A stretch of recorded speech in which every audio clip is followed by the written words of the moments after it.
New Year's brings out all sorts of predictions, and on the eve of 2009, our next guest had this to say about commodities and the dollar. I'd be buying these dips in commodities, buying some of these stocks abroad, and getting out of the dollar because it's a bottomless pit. When this dollar stops rallying, it's going to fall like a stone. Not too bad. Since that's a prescient call, the dollar has fallen 10%. Gold, well, that's up some 50% or so. The always shy and reticent Peter Schiff of Euro Pacific Capital is actually back here on set with his top 3 predictions for 2010. Peter, it's a pleasure to see you in person. Thanks for having me in. Walk us through the top 3 here. U.S. economy will be in worse shape. What happens to foreign stocks? What happens to gold? What happens to the dollar? Well, the U.S. economy is in terrible shape right now, and it's only going to get a lot worse. You know, Time magazine ran a headline a couple of weeks ago where they labeled the decade that just ended the decade from hell. They were wrong. That was a decade from sin. This is the decade from hell. Because now we're going to have to pay for all those sins, right? Last decade is when we borrowed all this money, we printed all this money, we had the housing bubble, we had all this reckless spending.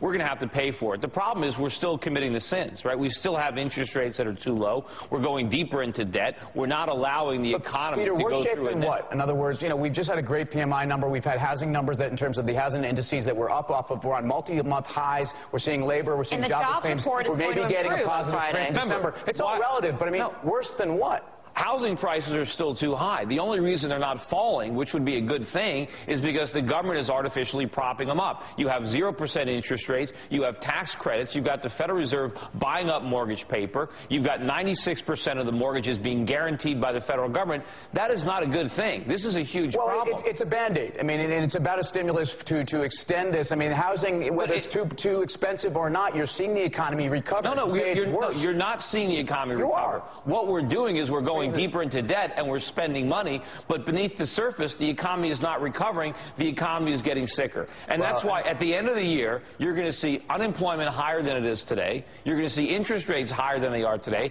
And you're going to see inflation higher than it is today. At the end of the day, meaning by the end of 2010? The end of the decade, yeah. The end of the year. The end of the year, okay. So put those pieces together. If you see unemployment higher and the economy not doing well, where does the inflation comes from? The dollar being weaker, or where do you get the inflation? Well, the inflation comes from the Fed. I mean, inflation comes from money supply growth, and the Fed creates inflation. That's what they're doing. But ultimately, if banks aren't lending money, there's no money in circulation. I mean, the velocity of money is not. Sure they are. Inflationary. They're lending it to the federal government. Who do you think's financing the national debt? Well, it's the countries of the world that you've actually been talking about. No, but a lot of it is being financed through our banking Banks aren't lending. So I mean, there's no inflation. They're not lending to business. They're lending to government. The money is still getting into circulation. It's being spent into circulation through government. It's certainly going in through the financial markets. There's no inflation anywhere. There is inflation. Inflation is the expansion of the money supply. The money supply is growing rapidly. Not until it's inflationary. No, in other words, money is not moving around in a place where you have. It's already inflationary. You're looking at prices and saying, well, prices aren't rising. Prices should be falling. Inflation has prevented prices from falling, which is what we needed. But ultimately, you're going to see dramatic increases in prices. I mean, oil is up $2 today. Oil's at $81.50 a barrel. Sounds like you're talking about that could be happening without inflation? Peter, other than a cocoon, though, if I'm an investor sitting at home listening to you right now, I want to go into a cocoon. What do I do? Where do I invest? Do I keep putting money into my 401k? No. What am I supposed to do now at the beginning of 2010? The same themes that I hit upon last year are going to work this year. I don't know if they're going to do as spectacularly well as they did in 2009, but you got to understand that the dollar is going to lose a lot of value, and the U.S. economy is in serious trouble because of what the federal government continues to do. The mistakes that the Fed is making. Is there, though, Peter, any sort of discounting mechanism in the market? I mean, 1 year ago, we didn't know half of what we knew. We didn't know even some of the caveats, but those caveats are being well talked about on the airwaves by you, et cetera. We all know that we're going to have to pay the bill at the end of the day. Haven't we sort of accepted that fact in some fashion? Not at all.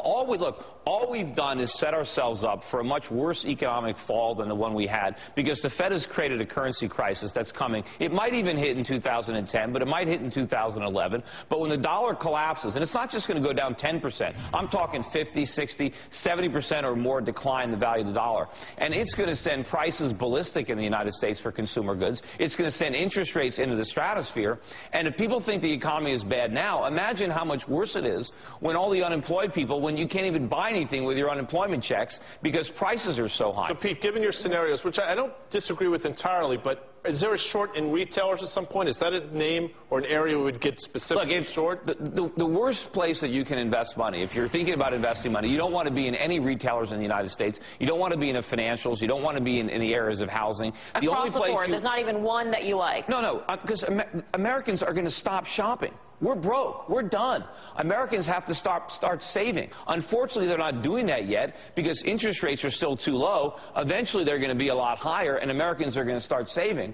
But that's what you have to understand. We've already spent too much money. The future for America is going to be in exports, at least for the immediate term. We've got to start saving our money and producing so that we can sell products to people abroad who can actually afford to buy them. So the export stocks are the place we should be, though, then. So you're playing into the coal, the steel, and all those types of things, and everybody who ships it as well, if you're going to invest in U.S. stocks, that's exactly where you want to be. The problem that I see as an investor, and the main reason that I'm not playing it from the U.S. exporters, I'm specifically buying overseas companies that derive 100% of their earnings outside the United States. The big problem with trying to play the global recovery, and the global economy is probably going to boom in this coming decade, but if you try to play that from the U.S. perspective, I think you're paying too much for stocks. You can get much better valuations by investing abroad. But I'm also very afraid about the regulatory scheme and higher taxes that I see coming for U.S. corporations, especially U.S. corporations that manage to make money.